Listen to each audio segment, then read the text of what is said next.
Makanya gue jujur aja, kuliah gue 14 semester. Terus ada motivasi lain. Dulu pengen tinggi, jadi saya ikut S2 basket. Ada rumor katanya Kak Firman itu diajukan menjadi Kak Kuaran. Bener nggak Kak?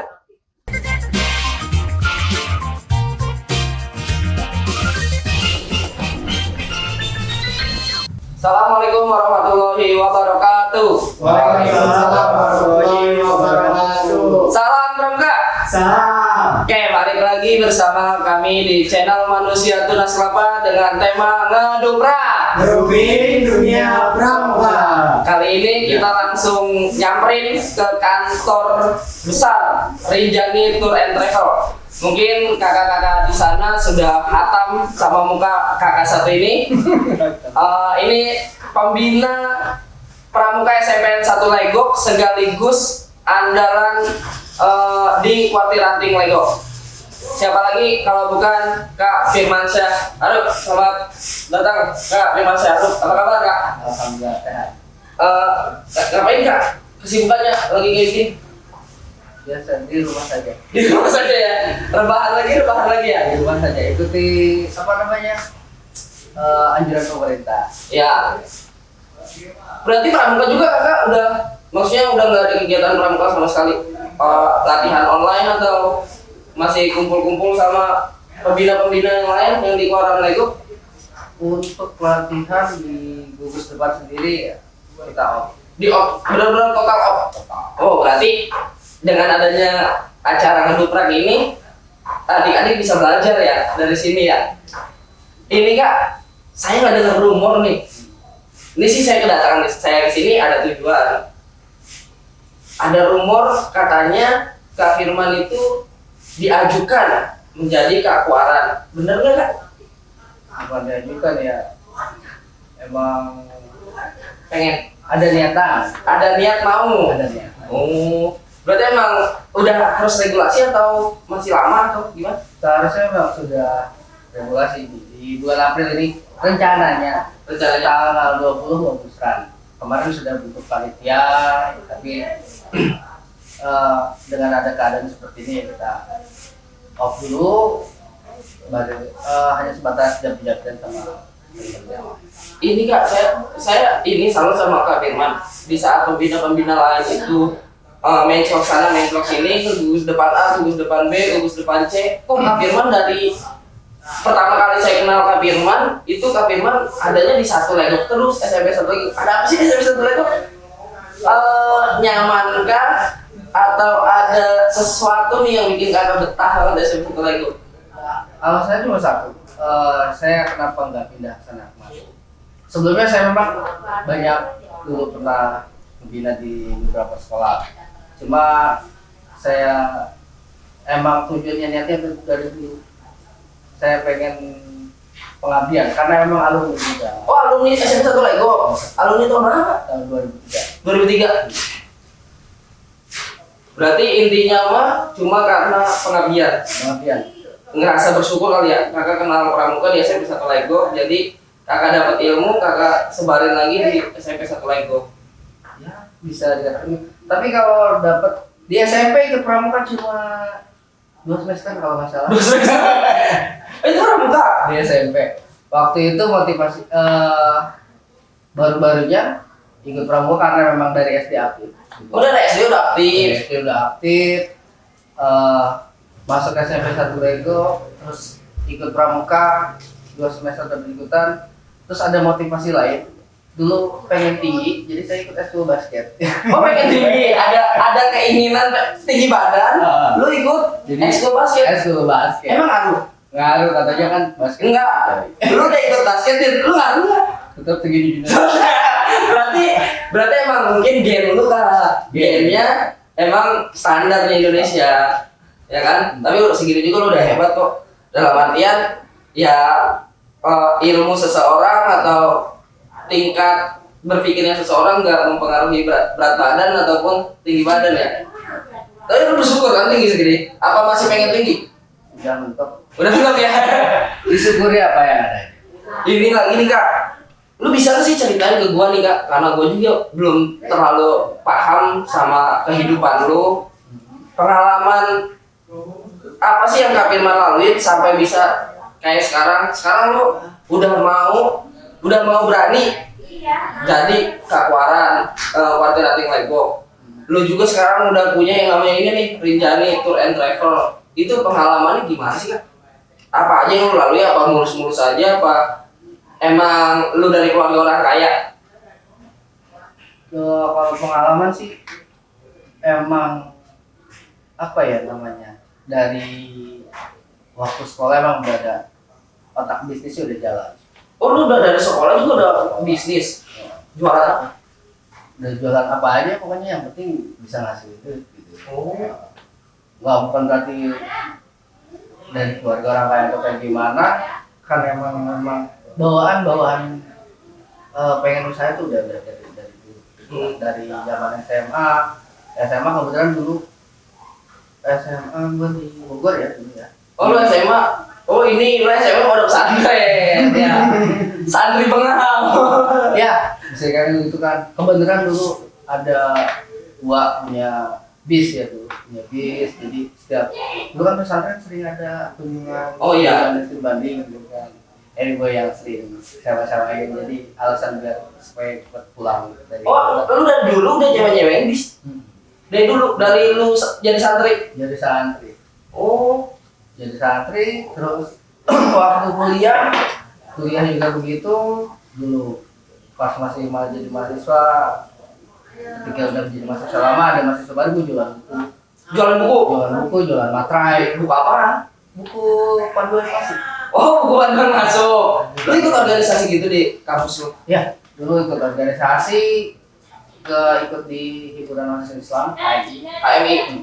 Jadi kan satu organisasi ngadain apa, bimbingan teknis buat masuk kampus Ya. gitu kan. Lampung. Lu kampusnya di mana sih? Di UIN. Apa tuh UIN? Di UIN mana? Universitas Islam Negeri. Islam Syarif Hidayatullah. Oh, Universitas Islam Syarif Hidayatullah. Jadi emang lu juga dari dulu sih ya Kak udah bisnis gitu, apa jualan ini, jualan itu, bahkan setahu gua emang lu baru-baru ini doang ya, paling baru 5 tahun belakang ini lu punya travel gini. Ternyata lu emang dari dulu juga udah punya visi ke usaha gitu ya. Usaha. Ada keturunan nggak sih lu usaha? Ada, memang beneran bukan usaha juga. Gitu. Terus emang motivasi gua nggak ada keinginan buat kerja di pabrik. Oh lu nggak pengen di pabrik? Kenapa alasannya? Capek. Masa capek doang? Setahu gua sekarang gaji di pabrik itu udah gede loh, hampir di angka 4 kalau nggak salah 4 juta. Ya. Cuma gua nggak mau dibatas waktu.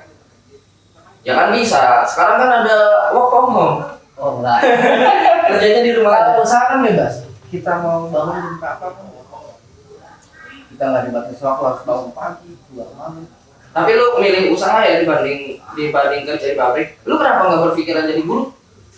Biasanya kalau misalkan di pramuka tuh lu ujungnya ke guru.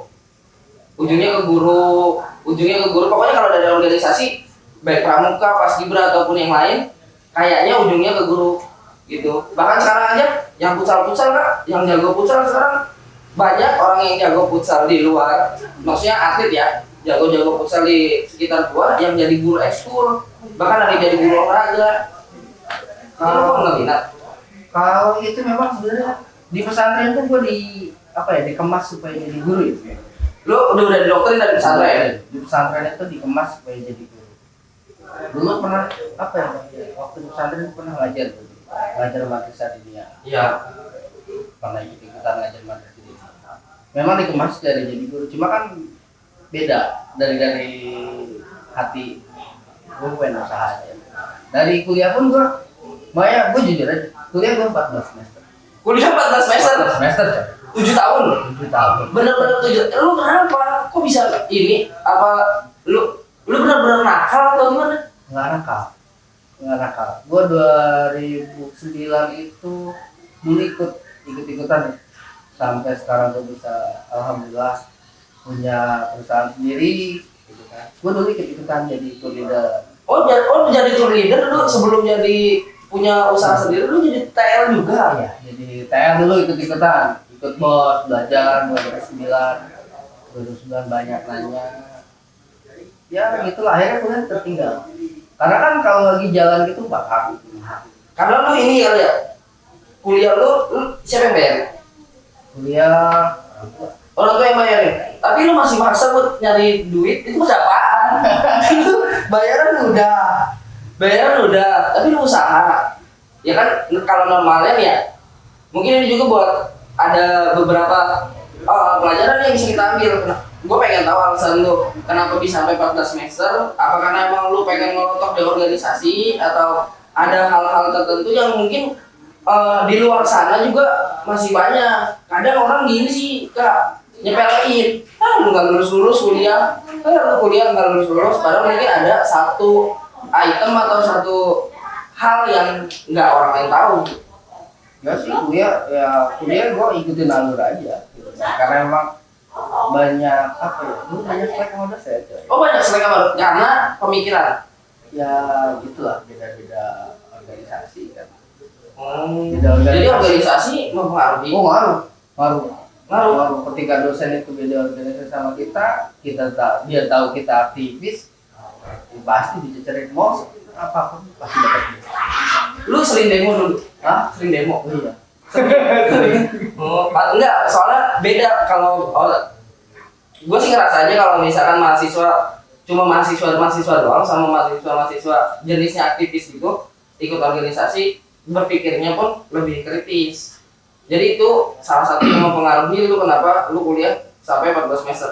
Iya. Lu ngerasa nyesel nggak? Nggak sama sekali. Rugi materi? Kalau rugi waktu kan jelas ya. Regu di materi. Kayak misalkan bokap lu harus yang cuma 8 semester kan. Kayak buat adik-adik yang nggak tahu S1 itu cuma 8 semester, cuma 4 tahun. Sedangkan dia itu 7 tahun. Dalam artian 14 semester. Itu nambahnya 3 tahun. Gimana ya? Udah ikutin alur aja. Ikutin alur aja ya. Cuma benar-benar lu nggak ngerasa nyesal sama sekali, rugi sama sekali. Karena gue selalu bokap gue pernah ngomong, kuliah aja udah. Gitu kan. Masalah ilmu hidup itu nggak dapat di bangku sekolah, nggak dapat di luar kelas. Dapatnya pasti di kantor. Di kehidupan ya. Jadi santai aja lah. Santai aja lah ya. Soalnya ya udah berlalu juga sih. Udah berlalu juga. Tapi kalau lu nih nganjurin ke adik-adik lu, nganjurin ke peserta didik lu, kuliah yang baik itu kayak gimana? Sekolah yang baik itu kayak gimana? Ya kuliah pulang aja. Kuliah pulang ya. Kerjain tugas. Kerjain tugas. Ya pokoknya jangan sampai nyontohin lu lah. Ya. Yang baiknya ambil. Baiknya ambil, buruknya jangan. Tapi boleh nggak ikut aktif? Maksudnya ikut organisasi boleh? Boleh ya. Karena di situ juga, maksud gua ilmu yang lebih banyak diambil dibanding materi kuliah banyak di situ kali ya? Ya banyak di situ ya. Gue sampai udah bisa ngomong di depan orang banyak ini ya. Karena gue sering di organisasi. Oh di kelas ya, termasuk orang-orang terdiam. Berarti salah satu organisasi itu bisa memacu public speaking kita, boy. Jelas ya? Karena kita sering langsung berinteraksi langsung sama orang. Ada nggak sih kak hal-hal yang ada di pramuka diterapkan di bisnis yang lu jalanin sekarang? Ini kayak kan kalau kata gue sih ya, pramuka sama travel itu nyambung karena traveling itu ya jalan-jalan ke alam, wisata ke museum. Itu ada nggak sih hal-hal yang ada di pramuka yang lu terapin di bisnis ini? Ada beberapa. Kita harus di pramuka kan diajarin buat disiplin ya. Kita harus disiplin dari segi pelayanannya. Ketika kayak bis datang harus on time gitu. Oh gitu. Kitanya harus on time. Pokoknya disiplin intinya kita disiplin. Lu cuma ngandelin di travel itu cuma disiplin doang? Disiplin aja. Ketika kita udah disiplin sabar. Oh gitu ya. Karena ada banyak kayak gua aja nih ya. Gua selain disiplin, gua ngandelin beberapa item. Kayak gua punya moto sendiri gitu kak. Gua harus cepat, gua harus tepat, gua harus amanah, dan gua juga harus berkualitas. Karena menurut gua itu sih yang harus kita jual sekarang. Iya. Itu ya. Jadi lu tahu disiplin itu dari mana kak? Ya lebih banyak di pramuka. Disiplin versi lu yang kayak gimana? Pokoknya kalau disiplin versi gue ya, ketika memang kita harus kerja ya A ya A, jangan sampai B. Itu udah disiplin ya? Oh udah jelas. Kalau kayak datang terlambat? Ah jangan sampai. Jangan sampai ya? Jangan sampai. Tapi lu pernah nggak sih? Maksudnya lu ingkar sama mulut lu sendiri? Enggak. Dalam artian, gue janji jam 7 tapi datang setengah 8 atau datang jam 8 karena emang ada alasan tertentu sih. Kalau pas kita lagi kerja, alhamdulillah nggak. Nggak pernah ya? Kecuali kalau janji-janji ada ketemu sama klien di mana gitu kan ya pasti ada telat-telatnya, cuma kan Nggak lama ya? Cuma emang lu ngutamain banget tuh si disiplin itu ya? ya ketika memang kita lagi kerja ya kita harus disiplin ya. Memang kita harus datang standby jam 3 ya jam 3, kita jam 1 udah siap-siap. Nih, masalah ini nih kak, gue dulu sering nemuin. Ini gue bagiin lagi ke pramuka ya, karena tadi lu ngomongnya lu belajar disiplin dari pramuka. Lu pernah nggak ngejanjiin peserta didik latihan jam 1, misalnya jam 1 siang, tapi lu telat? Oh kalau gitu Kalau itu pernah, berarti lu nggak disiplin dong, kan lihat-lihat situasi dan kondisi. situasi. Tapi itu juga ada aturannya kan, dalam artian ya gue disiplin karena kayak gitu. Soalnya gue banyak kak nemuin banyak peserta didik yang lalu, kak si kakak itu mah janji-janji doang, jangan nyuruh latihan jam 2 tapi dia datangnya jam 3 kadang jam 4 gitu. Kalau gua sih kalau latihan ketika emang mau lomba ya gua on time. Kalau mau lomba on time ya? Kalau lomba on time setiap hari. Setiap hari itu harus kontrol gitu kan dari jam 3 sampai jam 5 gitu. Penting gak sih buat lo on time itu, waktu itu pentingnya? Itu penting.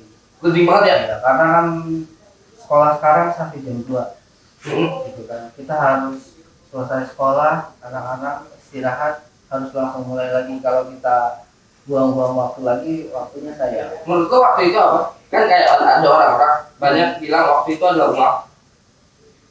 Kalau kayak gua nih, gua sih ngerasa bukan waktu itu adalah uang. Menurut gua waktu itu adalah kenangan. Kalau gua, jadi jangan sampai gua ngebuat kenangan-kenangan jelek di waktu-waktu tersebut. Kalau gua nggak punya istilah-istilah gitu. Nggak punya. Ya, kalau punya. waktu ya dimanfaatin sebaik mungkin. Berarti ya lu ngalir-ngalir aja ya. Cuma emang gimana caranya si waktu itu tepat sasaran. Dalam artian ya tadi tuh apa? Lu manfaatin sebaik mungkin.